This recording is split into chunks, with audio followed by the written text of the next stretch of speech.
Good day, everyone. We're on to Module 7. So last time we introduced language sample analysis. Now we're going to transition into collecting language samples. We're going to provide an overview of some general principles of collecting a language sample and then give you some guidance on how to collect your first sample. So let's get started. Traditional professional learning for language sample analysis will have you sit and do 10 or more hours of training on elicitation, transcription, coding, analysis, and interpretation before you go to try it on a student. However, we know in the real world you don't have 10 free hours to complete in-depth training with no application, especially at this time of year. Based on your feedback, we know that you want to start with clinical application right away. Also, we believe that learning is more meaningful when you can practice with students early on. So we're going to have you get started with language sampling this module. Those of you new to language sampling won't have full mastery of everything, but you'll be able to get started and refine your skills over time. We're going to spend the rest of this year and a good chunk of next year on language sampling, so there will be plenty of time to cover everything. Our goal for this module is to collect a sample and complete some type of preliminary analysis on it. Based on our surveys with you, we know that most people complete what they consider to be an informal language sample. Most often with informal language samples, we find some way to get a child talking, and then we write some utterances and calculate MLU or summarize our general impressions. Let's take a look at some issues when we collect our samples without a lot of structure or purposeful planning. If we're collecting play-based or conversational language samples, the context and what we do can have a big impact. We might choose activities that don't encourage speaking or ask a lot of closed-ended questions. In this case, the child might not talk very much, and we may underestimate their language skills. Conversely, if we choose activities that promote conversations and use good language stimulation techniques, such as asking open-ended questions, being a good communication partner, if we do this, we may see the child produce longer utterances with more vocabulary diversity. We can see how differences in our elicitation can have a significant impact on children's language production. Let's think about how we collect narratives. Often we'll ask a student to tell a story. Now, there's a lot that can happen if we're not thoughtful about it. If a child tells a very familiar story, like the Three Little Pigs, we may see nice, strong language skills with good narrative organization. However, if we have the student tell a less familiar story that's overly complex, it may look like he has language problems when in fact our choice of story had a negative impact on his production.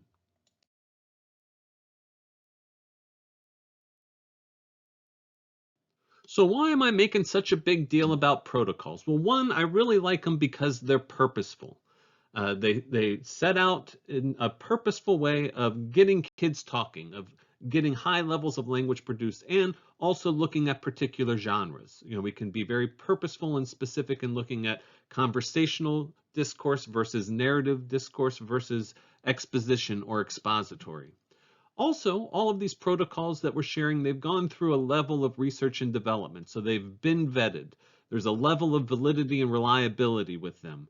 They were designed and tested and trialed to see how we can get kids talking and observe their language. Finally, we tend to get consistent data. If we're doing the same protocol from time 1 to time 2, then we're consistently looking over time. If we want to compare to age or grade benchmarks, we can have our student complete a task that other students have completed that gave the benchmark data. So having that consistency allows us to have greater confidence in our interpretation.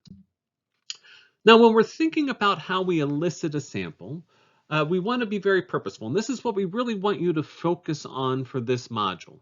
So first, we want you to choose an elicitation method that's going to answer your clinical questions. We introduced some of this last time, but all of the different materials are there for you to see which is the best tool to answer your questions.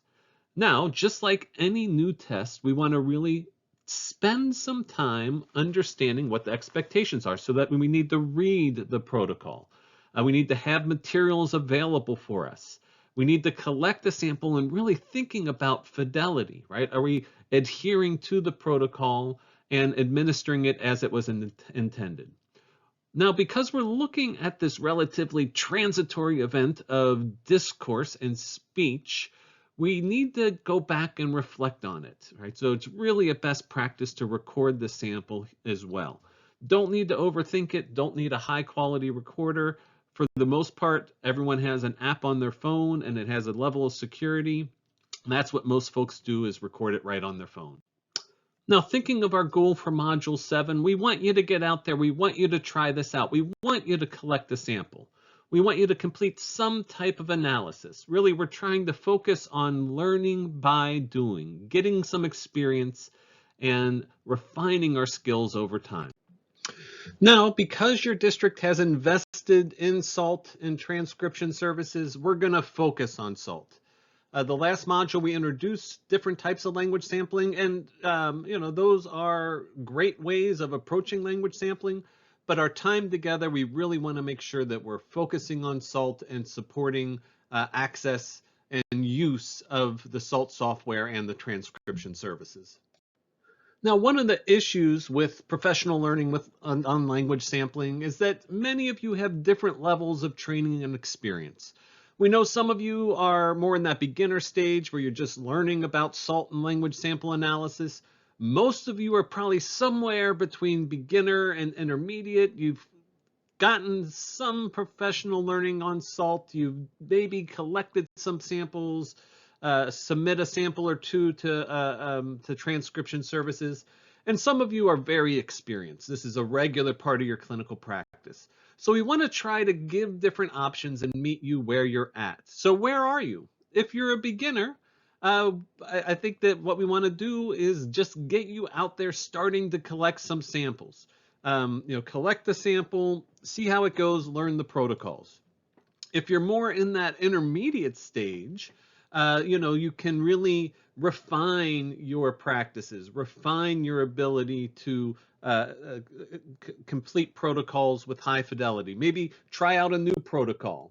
And then those of you who are very experienced, we can always look for our own personal continuous improvement, but also we'll be drawing on you as we continue to be a great support system for the SLPs as they are learning how to use language sample analysis in the SALT system.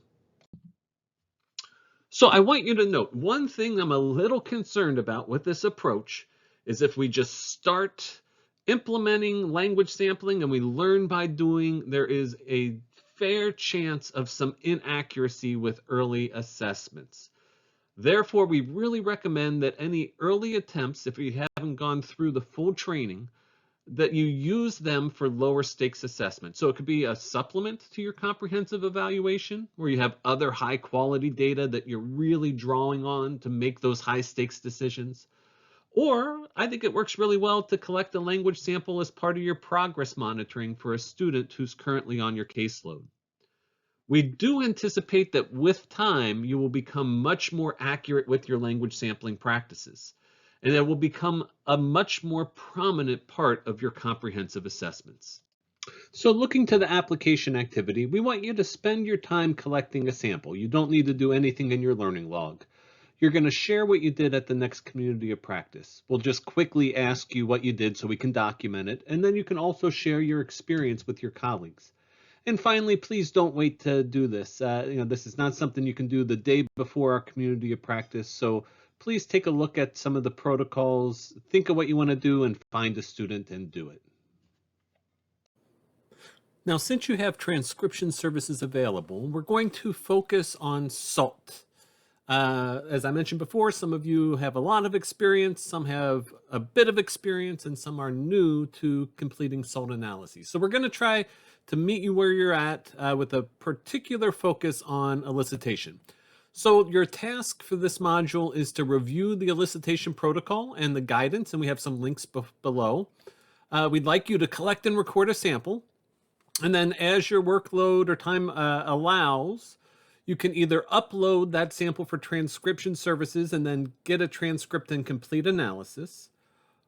And you should do that if you have some knowledge and some experience with SALT, right? So we're not going to go through everything with how to upload samples, what transcription looks like, what to look for in a transcript, how to select the database, compare to a database. That's beyond the scope of this individual module. Now, if you have some experience or some knowledge of how to do that, you can certainly go for it. Otherwise, you can evaluate your recorded sample with just a rubric. I think that's a great way to start, without going through the full process of uploading a sample and getting a transcript, and just kind of getting some familiarity with what elicitation is like and, what some of our core key rubrics are like. So let's take a look at some of the resources we put together. So our main thing is finding an elicitation method. I really suggest spending some time on the SALT webpage. When we did this project in the past, it took SLPs a while to wrap their head around what is SALT. And I really think SALT is best thought of as a broad suite of tools, the SALT suite of tools. So we have elicitation methods, protocols, we have databases, different measures and transcripts, lots of different tools, and we can find so much of what we need here on this website, in particular in this resources tab. And this is where we're going to spend our time today. Now, I have some direct links, so I suggest finding it through the path, but if you want to just take a shortcut, we do have the link. But this is software, resources, data summary by grade. So let's look at SALT software, resources, data summary by grade. So one of the first things to realize and recognize is all of the different ways we can collect language samples. And there's going to be some options that are available with different grades, and then there's going to be some that aren't as available or aren't as appropriate. So if we're looking in early childhood, play and conversational samples, those are very common ones. There is a bit of data in pre-K, but not a ton for the Frog Where Are You?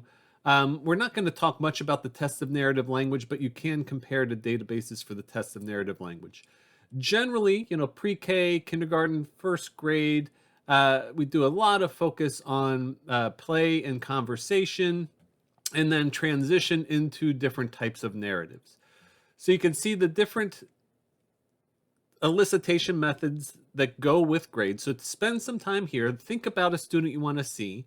What grade are they in, and what are some options? You can also think about it from with your clinical question. So if I'm working with a first grade student and I really want to look at academic language, I might be less interested in conversation and really interested in one of the narrative protocols.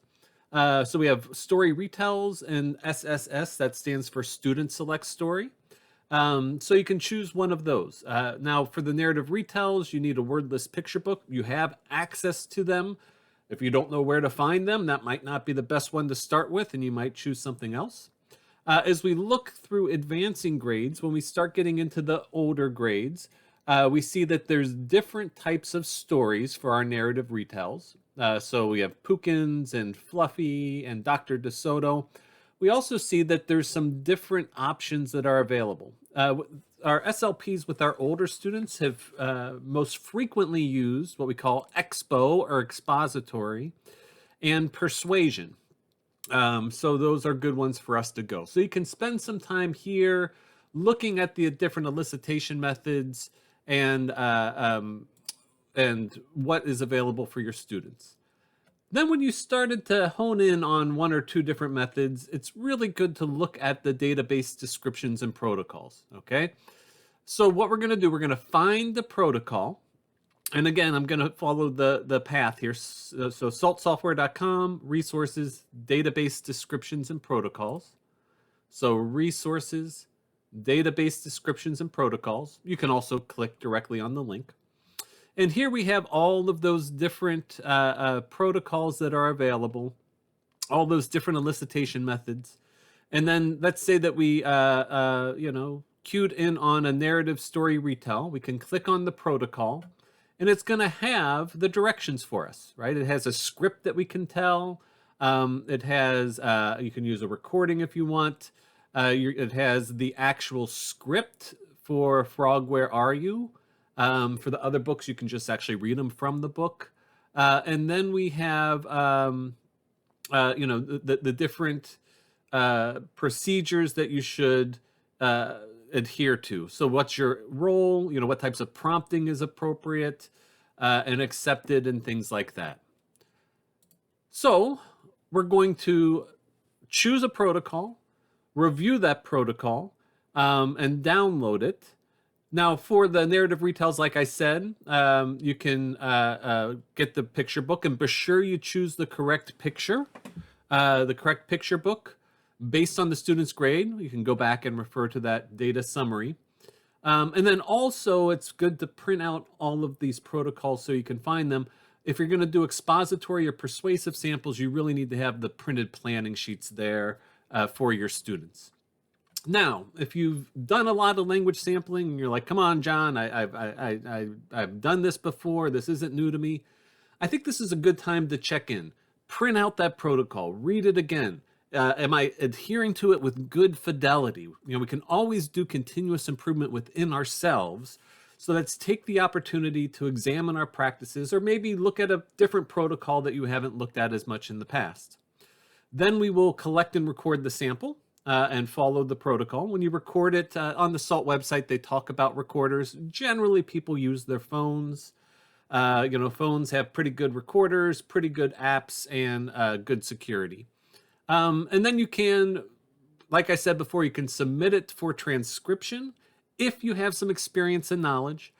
But for those of you just getting started, I suggest listening to the sample and trying to score one of the rubrics. I think that's an easy lift and an easy entry. Another thing I want to share, and again, if you've done SALT before and you want to kind of explore something new, Alyssa and I, we put together some rubrics for early childhood and early elementary discourse, so play and conversation, as well as the student select story.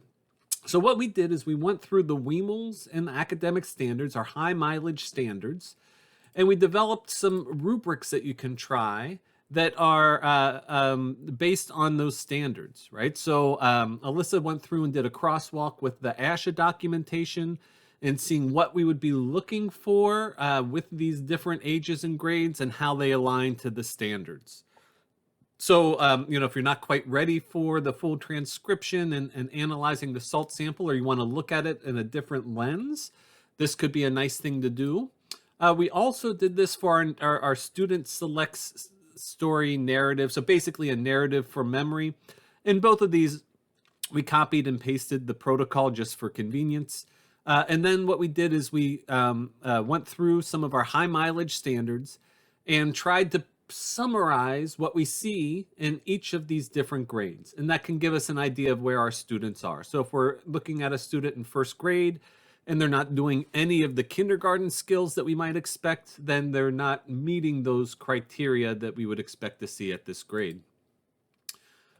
Finally, another thing we did for convenience, if you're going to just score a rubric, and we also have, our narrative scoring scheme. So we have our story retell rubrics, and we have our expository rubric and our persuasion rubric, and those you get numbers from.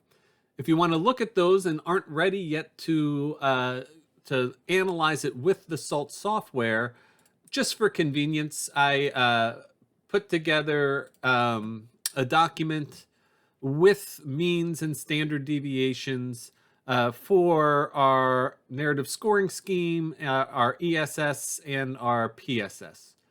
So if SALT itself is a bit intimidating or too slow of a turnaround, you could do it the old-fashioned way and look by hand. It's the same exact data that's in the SALT software. And then be ready to share your experience, right? So during the community of practice, we're going to talk about SALT. We're going to talk about collecting samples. We're going to talk about how it went and how you're approaching it.